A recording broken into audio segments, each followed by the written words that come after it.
नमस्कार दोस्तों, आप सभी का अभिनंदन और बहुत बहुत स्वागत है आपके अपने YouTube चैनल देवेंद्र क्लासेस में। उम्मीद है कि मस्त होंगे, शानदार होंगे। पढ़ाई करेंगे हम आज के टॉपिक में। भूगोल की ये क्लास है, शॉर्ट नोटिस पे ये क्लास बनाई जा रही है, क्योंकि यहाँ से प्रश्न आपने देखा होगा उत्तर प्रदेश पुलिस के पेपर में देख लो या किसी भी एग्जाम में देख लीजिए आप, नदियों से प्रश्न आता ही आता है। तो नदियों की शॉर्ट नोटिस पर के क्लास है ये, अंत तक क्लास में बने रहें। शॉर्ट में मेरी कोशिश है याद कराने की, तो पेन कॉपी लेकर के लिखते भी रहें मेरे साथ, ठीक है। नहीं तो आप पहले देख लें क्लास को, उसके बाद नोट्स बनाएं इसी क्लास के, ठीक है। इसी आधार पर कोशिश करूँगा जो बड़े टॉपिक हैं उनको शॉर्ट में पढ़ाने की मैं कोशिश करूँगा। तो भारत में जितनी भी महत्वपूर्ण नदियाँ हैं, वैसे तो पहले एक लाइन समझिए, भारत को नदियों का देश कहते हैं सबसे पहले, क्योंकि विश्व में सबसे ज़्यादा नदियाँ भारत में बहती हैं। तकरीबन 4000 से ज़्यादा नदियाँ हमारे संपूर्ण भारत में उसमें बहती हैं, ठीक है। जैसे बगल का जो हमारा पड़ोसी देश है, जो भारत से ही अलग हुआ या भारत से बना 1947 में, उसे नहरों का देश कहते हैं।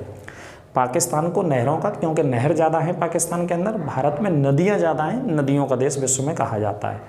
हमारे यहाँ नदियों को दो हिसाब से बांट करके पढ़ा जाता है, दो प्रकार से बांटा गया है नदियों को। एक हिस्सा वो है जहाँ उत्तर भारत की नदियाँ निकलती हैं, जो कि लगभग सभी नदियाँ ग्लेशियर से निकलती हैं, यानी कि हिमालय के अलग अलग कहीं ना कहीं पर्वतों से या कहीं ना कहीं दर्रों से या कहीं ना कहीं झीलों से निकलती हैं। उनमें जो पानी आ रखा है वो ग्लेशियर से आ रखा है, यानी कि बर्फ़ के जो पहाड़ होते हैं, ग्लेशियर होते हैं, बर्फ़ जमी हुई होती है, वहाँ से पानी का निकास होता है। दूसरे स्थान पे जो नदियां हैं उन्हें आमतौर पे दक्षिण भारत के हिस्से में पढ़ा जाता है, ठीक है। वो ग्लेशियर से नहीं निकलती हैं, अलग अलग जो पर्वत श्रृंखला है वहाँ से वो नदियां निकलती हैं, ठीक है। तो दो स्तर पे पढ़ते हैं, लेकिन इसमें सारी नदियों को मैंने लिया है शॉर्ट में। तो अंत तक वीडियो में बने रहें और वीडियो को शेयर करें अपने मित्रों और दोस्तों के साथ, जो कि काम आएगा आपके पुलिस के एग्जाम। तो देखिए, एक तरफ लिखिए सबसे पहले नदी, उसके बाद स्थान उसका, नदी कहाँ से निकलती है, उद्गम स्थान कौन सा है, और संगम या मोहाना, कहाँ पे जाकर के नदी गिरती है। ये तीन चीज़ें हमें पढ़नी है बहुत शॉर्ट नोटिस पर, है ना। कितनी चीज़ें पढ़नी है, तीन चीज़ें। सबसे पहले तो नदी की उत्पत्ति होती कहाँ से वो पढ़ेंगे, अगर कोई संगम इंपॉर्टेंट है तो वो पढ़ लेंगे, मोहाना पढ़ लेंगे, ठीक है। ये दोनों तीनों चीज़ें पढ़नी है हमको। तो देखिए, सबसे पहले रामगंगा नदी है। कौन सी नदी है, रामगंगा। कहाँ से निकलती है, ये नैनीताल से निकलती है। नैनीताल बोले तो उत्तराखंड। कौन से राज्य से निकलेगी, उत्तराखंड से, नैनीताल से। अब ये गंगा की सहायक नदी है। गंगा की कैसे नदी है, सहायक। तो कन्नौज के पास में जाकर के गंगा से मिल जाती है। कौन सी नदी मिल जाती है, रामगंगा नदी, जो कि नैनीताल से निकलती है। और नैनीताल से ये एक राष्ट्रीय उद्यान है, भारत का सबसे पहला राष्ट्रीय उद्यान, जिसका नाम था जिम कॉर्बेट राष्ट्रीय उद्यान। कौन सा उद्यान, जिम कॉर्बेट, ठीक है, जिसका पुराना नाम हेली नेशनल था। हेली के बाद जिम कॉर्बेट हुआ, जिम कॉर्बेट के बाद इसका अभी जो नाम है वो इस नदी के नाम पर पड़ा हुआ है। कौन सी नदी के नाम पर रख दिया सरकार ने, रामगंगा राष्ट्रीय उद्यान है, क्योंकि ये नदी इस राष्ट्रीय उद्यान के पास से होकर के बह रही है, ठीक है। ये नोट कर लेना। तो भारत का पहला राष्ट्रीय उद्यान जिम कॉर्बेट, स्थापना 1936, जगह नैनीताल, राज्य उत्तराखंड। कौन से प्रदेश में, उत्तर भारत के प्रदेशों में स्थित है, हिमालय के प्रदेशों में स्थित है। उत्तराखंड की राजधानी है देहरादून। कमेंट बॉक्स में बताइए केंद्रीय वन अनुसंधान संस्थान कहाँ पे स्थित है, फटाफट से कमेंट बॉक्स में बताइए। अगले पॉइंट की तरफ चलते हैं। दूसरी नदी है घाघरा, या इसको करनाली नदी कहते हैं। घाघरा कोई करनाली या करनाली कोई घाघरा, ये अलग अलग नाम है लेकिन एक ही नदी है। ये नेपाल से निकलती है। ये नदी कहाँ से निकलती है, नेपाल से। नेपाल से निकलकर गंगा से मिलती है, यानी कि संगम गंगा में है, और बलिया के आसपास इसका संगम है। उत्तर प्रदेश का जो बलिया है हमारा सबसे पूर्वी जिला है, उत्तर प्रदेश का सबसे पूर्वी जिला, ठीक है। बागी बलिया से बहुत बागी निकले थे, जिन्होंने देश की आज़ादी में अपना खून बहाया था देश की आज़ादी के लिए। तो बागी बलिया बहुत सारे इतिहासकारों ने किताबों में लिखा है, मॉडर्न हिस्ट्री में जो पढ़ते हैं देश की आज़ादी को लेकर के हम, बलिया के जो क्रांतिकारी थे, जैसे मंगल पांडे कहाँ के थे, बलिया के थे। जैसे चित्तू पांडे कहाँ के थे, बलिया के। बलिया का शेर चित्तू पांडे को कहा गया। तो बलिया से बागी बहुत निकले हैं जिन्होंने देश को आज़ाद कराया, ठीक है। तो इसी के पास गंगा से संगम होता है, कौन सी नदी का, घाघरा या करनाली से बोलते हैं। और एक बात और बता दूं मैं, गंगा की सबसे बड़ी सहायक नदी है, ये भी नोट कर लेना, सबसे बड़ी सहायक नदी है आयतन के आधार पर, वॉल्यूम के आधार पर, ठीक है, सबसे बड़ी सहायक नदी है। अगली नदी है गंडक नदी। आजकल इसमें बाढ़ आ रखी है, उत्तर प्रदेश के उस हिस्से में जो नेपाल से लगे हुए जिले हैं उसमें बाढ़ आ रखी है गंडक नदी में, है ना। ये भी कहाँ से निकलती है? नेपाल से निकलती है गंडक नदी, और गंगा से संगम बनाती है पटना के पास, गंगा में मिल जाती है। कहाँ मिल जाती है? पटना के पास। पटना बिहार की राजधानी है। गंडक नदी नेपाल से निकलकर गंगा की सहायक नदी है, गंगा में मिल जाती है। ठीक है, ये नोट कर लेना। ये सभी जो नदी हैं ये कौन से हिस्से की नदी हैं? ये बाएं तट की नदियां हैं। कौन सी नदी की? बाएं हिस्से की नदियां हैं जो कि गंगा से मिलती हैं, बाएं हिस्से से आकर के। ठीक है, आगे नदी ली है मैंने एक बेतवा, जो मैंने ऊपर नीचे से क्रम के हिसाब से लिए हैं, अलग अलग क्रम इनका लिया है मैंने। बेतवा मध्य प्रदेश से निकलती है। कहाँ से निकलती है? एमपी से। और यमुना की सहायक नदी है, यमुना में मिल जाती है हमीरपुर के पास।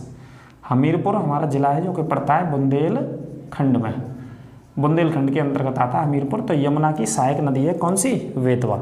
बेतवा बहुत इंपॉर्टेंट नदी है, जैसे कि झांसी में बहती है ये नदी, ललितपुर में बहती है नदी, यूपी में, है ना। और यूपी में कहाँ बह रही है? हमीरपुर। यूपी के बहुत सारे जिलों में बह रखी होती है बेतवा नदी, और यहाँ आकर के यमुना में मिल जाती है। इसी पे स्थित है उत्तर प्रदेश में बहुत प्रसिद्ध बांध है एक, जिसका नाम है राजघाट बांध। पढ़ाई होगा आपने, राजघाट बांध या रानी लक्ष्मीबाई बांध भी कहा जाता है। कहाँ पे स्थित है? झांसी जिले में, बेतवा नदी। ठीक है, नोट कर लेना। माही नदी मोस्ट इंपॉर्टेंट नदी है, कहाँ से निकलती है? मध्य प्रदेश। मध्य प्रदेश में एक जिला है जिसका नाम है धार जिला। एमपी के धार जिले से निकलती है भाई साहब ये नदी, एमपी के धार जिले से। और कहाँ पे गिरती है? खम्मात की खाड़ी में गिर जाती है। खम्मात की खाड़ी में, अरब सागर। खम्मात की खाड़ी कहाँ स्थित है? गुजरात में स्थित है भैया। कोई दिक्कत हो, समस्या हो तो पूछिएगा। स्पीड ज़्यादा हो तब भी बताइएगा कमेंट करके, है ना।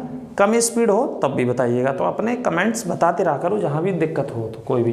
तो खम्मात की खाड़ी में कहाँ पे? अरब सागर।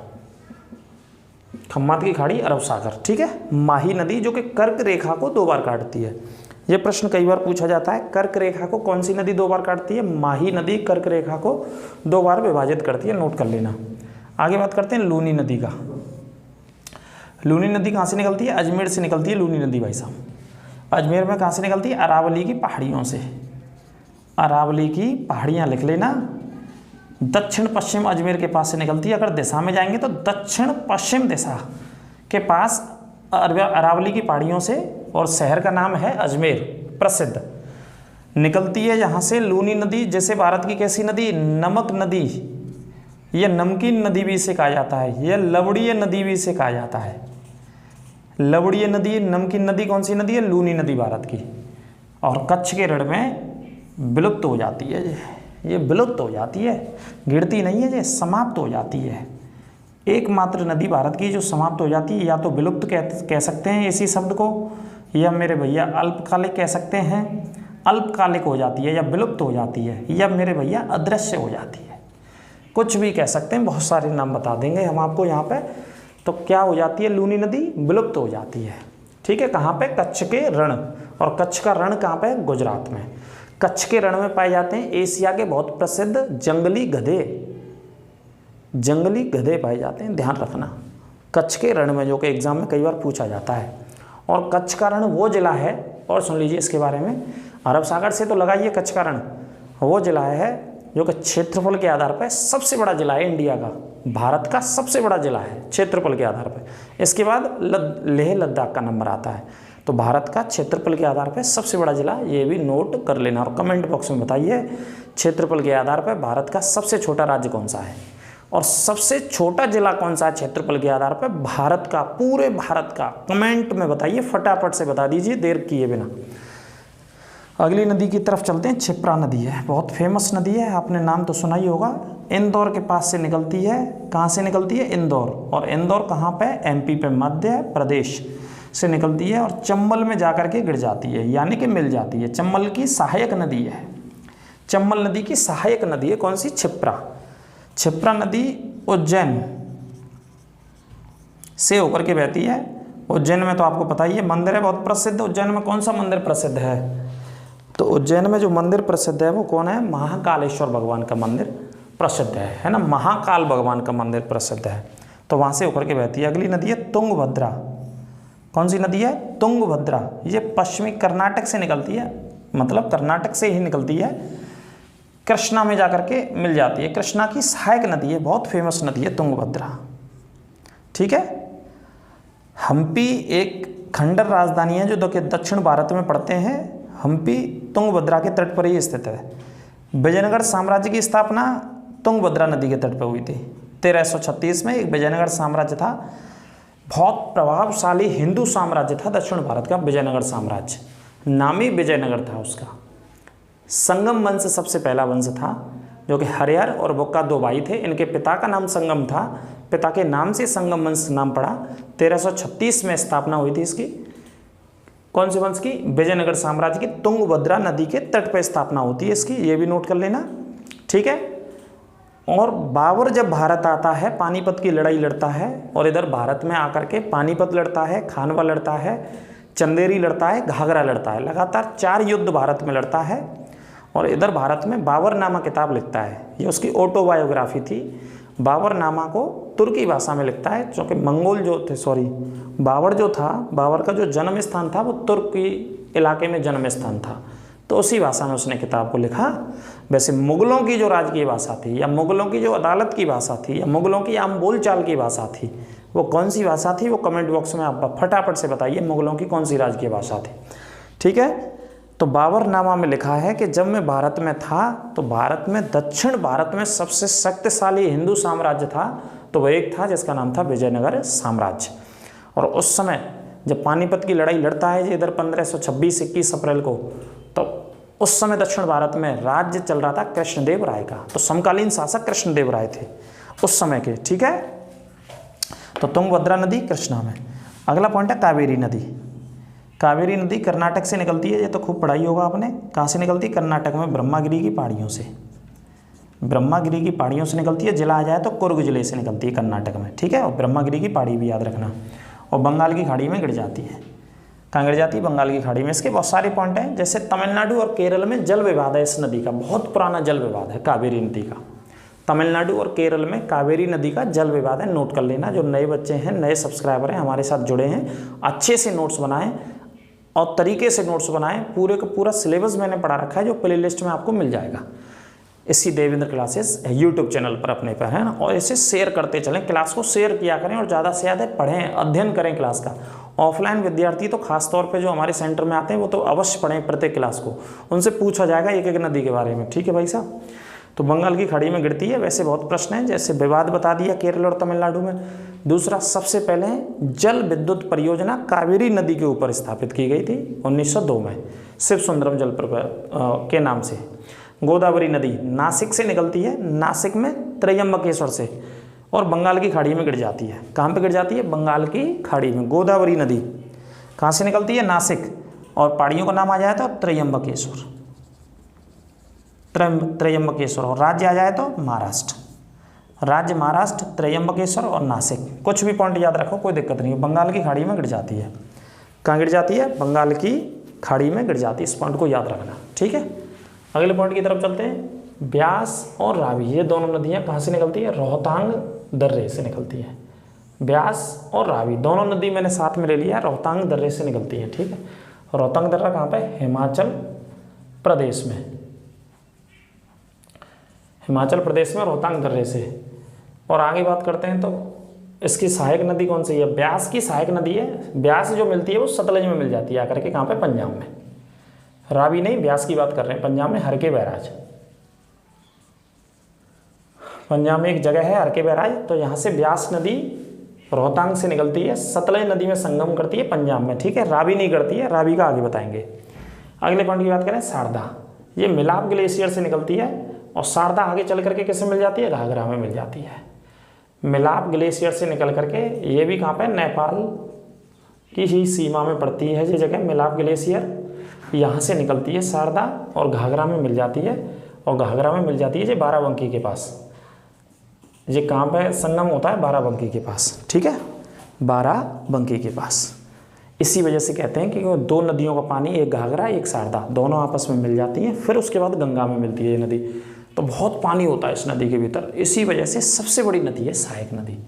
कोसी नदी तो सुना ही होगा आपने इसे। बिहार का क्या बोलते हैं? शोक। आजकल बाढ़ आ रखी है इसमें बाढ़ आ रखी है, बिहार का शोक कहते हैं इस नदी को। ठीक है। कहाँ से निकलती है? नेपाल से। नेपाल में गोसाई थान की पहाड़ियों से निकलती है, नेपाल में गोसाई थान की पहाड़ियों से।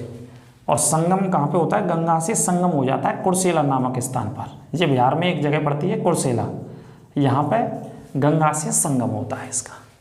कोसी जैसे बिहार का शोक, नेपाल में गोसाई थान, ठीक है। वैसे सप्तकोशी से कहते हैं, 4 धाराएं इसकी नेपाल की तरफ, 3 धाराएं इधर भारत की तरफ आ रही हैं, है ना। तो इसे सप्तकोशी यानी कि 7 धाराओं में बटी हुई है ये नदी, जहाँ से नेपाल से निकलती है। लेकिन एक नदी के तौर पे से कोसी नदी भारत में कहते हैं, नोट कर लेना। नर्मदा नदी अमरकंटक से निकलती है भाई साहब। अमरकंटक बोले तो एमपी से निकलती है, और कहाँ गिरती है? खम्मात की खाड़ी। और खम्मात की खाड़ी बोले तो अरब सागर, खम्मात की खाड़ी अरब सागर, ठीक है। ताप्ती नदी की अगर हम बात करें तो ताप्ती नदी बैतूल जिले से निकलती है, मुल्ताई नामक पहाड़ियों से। बैतूल जिले में मुल्ताई नामक पहाड़ियों से खम्मात की खाड़ी में गिरती है, ठीक है। महानदी की यदि हम बात करें तो महानदी, ये सब पढ़ी रखी है आपने, शॉर्ट में अच्छे से याद कर लेना इसे जो मैं बता रहा हूँ आपको। महानदी सिहावा की पहाड़ियों से निकलती है, और ये कहाँ से निकलती है? छत्तीसगढ़ से, सिहावा की पहाड़ियों में। कटक के समीप बंगाल की खाड़ी से गिर जाती है, कटक के समीप बंगाल की खाड़ी में। और कटक कहाँ पे? उड़ीसा। कौन सी नदी गिर जाती है? महानदी, ठीक है। छत्तीसगढ़ से निकलती है, सिहावा की पहाड़ियों के पास से, ठीक है। साबरमती नदी अरावली पर्वत से निकलती है भाई साहब, और खम्मात की खाड़ी में गिर जाती है। ये साबरमती नदी जो कि गुजरात में बहती है, और गुजरात में अहमदाबाद से होकर के बहती है। इसी नदी के तट पर स्थित है साबरमती आश्रम, ठीक है, जो गांधी जी ने स्थापना करी 1915 में। सिंधु नदी की यदि हम बात करते हैं तो तिब्बत से निकलती है, और तिब्बत में एक ग्लेशियर है जिसका नाम है चेमाया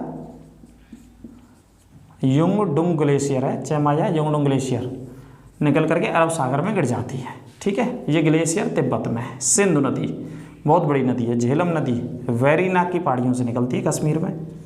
कहाँ से निकलती है? वेरीनाग की पहाड़ियों से। चिनाब नदी में मिल जाती है। ये किस में मिल जाती है? चिनाब में। यहाँ से प्रश्न आना ये बात पक्की छाप लेना। क्लास को ज़्यादा से ज़्यादा अपने मित्रों और दोस्तों के साथ शेयर कर दीजिए, है ना। शेयर करना ना भूलें, और लाइक करने में कंजूसी नहीं भाई साहब। चिनाब नदी बाड़ालाचा दर्रे से निकलती है, चंद्र और भागा के नाम से। ये निकलती है चंद्र और भागा के नाम से, बाड़ालाचा दर्रे से। सिंधु नदी में मिल जाती है। किस में मिल जाती है? सिंधु में। आगे बात करते हैं सतलज नदी। सतलज नदी निकलती है आपकी मानसरोवर से, मानसरोवर से निकलती है, और ये भी कहाँ पे? तिब्बत में। सिंधु नदी में मिल जाती है। अंतिम सहायक नदी है सतलज नदी। कौन सी है? अंतिम सहायक नदी है सतलज नदी। और एक और नदी यहाँ पे अगर लिखें तो लिख सकते हैं ब्रह्मपुत्र नदी। ब्रह्मपुत्र नदी कहाँ से निकलती है? तिब्बत से,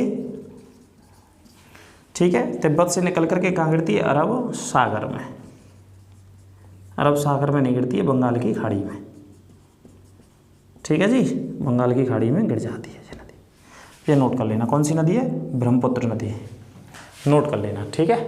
तो ये सभी नदियाँ हैं, लगभग सभी नदियाँ तो नहीं, लेकिन वो नदियाँ हैं जो एग्जाम्स में पूछी गई हैं, बार बार पूछी गई हैं। और यही प्रश्न पूछे गए हैं, कहाँ पर गिरती है नदी, कहाँ से निकलती है नदी। या तो संगम पूछा गया, या मोहाना पूछा गया, या खाड़ी का नाम पूछा गया, ठीक है।